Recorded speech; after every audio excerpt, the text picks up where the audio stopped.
Mesdames et messieurs, bonsoir et bienvenue dans ce troisième journal qui vous parle de la réunion, le Conseil des ministres des pays membres de l'ACP qui se tient actuellement à Dakar. Aujourd'hui, le programme était très chargé pour les participants. Vous le savez, demain, c'est la 41e session du Conseil des ministres ACP-UE. Quel doit être l'ordre du jour? Quels sont les points qui seront abordés? L'essentiel pour les participants, ce n'est pas aller à ce rendez-vous en ordre dispersé. Alors, les pays membres se sont réunis, ils se sont concertés sur les points à aborder lors d'une conférence de presse qui s'est tenue tout à l'heure. Ces pays reviennent sur les questions qui seront abordées demain au Centre international de conférence Abdou Diouf avec l'Union européenne. L'agenda des participants à cette 103e session du Conseil des ministres de l'ACP a été très chargé pendant ces 3 jours. Des questions fondamentales pour le développement des pays membres sont abordées. Nous avons travaillé avec les ministres représentant les États africains, les États du Pacifique et des Caraïbes et traité des questions pour préparer le grand round de demain, puisque nous allons négocier avec les Européens la venue de notre coopération après l'année 2020. Vous savez que les accords de Cotonou arrivent à terme en 2020 et rien, en tout cas rien, ne dessine la configuration du nouveau partenariat que nous devrions avoir avec ce partenaire qui finance nos économies. La 41e session du Conseil des ministres ACP-Union européenne démarre demain. En conclave, les pays membres vont aborder l'avenir de l'organisation et la question des accords de partenariat économique. Il y a des régions qui sont plus avancées et qui ont eu la facilité d'accéder à ces accords intérimaires. Et il y a des régions qui ne les ont pas encore signés.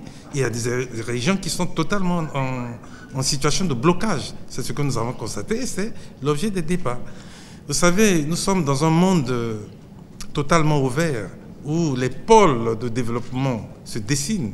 Vous avez les BRICS qui se consolident, même s'il y a la crise au Brésil, mais vous avez le bloc européen, le bloc américain. La question de la migration est également au menu, de même que les problèmes sécuritaires. Les pays membres de l'ACP sont conscients que ces fléaux les interpellent tous. Chers téléspectateurs, vous le savez, la question des APE est une question très importante pour les pays de l'ACP, également pour les pays africains. Nous avons reçu cet après-midi l'ambassadeur Amadou Diop. Il est le représentant du Sénégal auprès de l'Union européenne. Il nous fait le point sur la situation des APE. Il y a la question des APE. Mais les APE, comme vous le savez, avaient été lancés, le cycle de négociation, depuis les années 2000. Et il a fallu 10 ans de négociations pour trouver des formules de compromis. Pour comprendre le dispositif des APE, c'est qu'avec les règles de l'OMC, comme vous le savez, le partenariat ACP-Union européenne a reposé sur un pilier fondamental sur le plan commercial, ce sont les règles de préférence commerciale.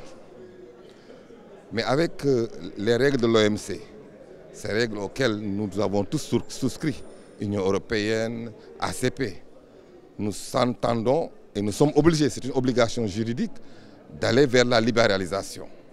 Alors, dans le cadre du partenariat, on s'est dit quelle est la formule pour trouver un dispositif d'accompagnement pour amortir le choc brutal de la libéralisation.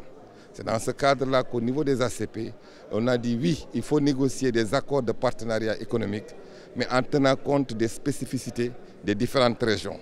C'est pour cela que les 5 régions ont négocié pour pouvoir trouver des compromis. Pour ce qui est de l'Afrique de l'Ouest, il a fallu 10 ans de négociations pour trouver un compromis d'un accord de partenariat économique. Ce compromis, quand on dit compromis, c'est que de part et d'autre, il y a eu des assouplissements. Mais globalement, ce qui a été retenu pour l'Afrique de l'Ouest, c'est que d'une part, pour l'ouverture, le taux d'ouverture des marchés a été très favorable, 85%. Ensuite, pour ce qui est des APE aussi, commercialement parlant, il y a une progressivité. Ça ne va pas immédiatement toucher tous les produits d'un seul coup, mais de manière graduelle. Troisièmement, il y a des produits sur la base de 5000 lignes tarifaires qui ont été retenues pour les 16 États membres de l'Afrique de l'Ouest.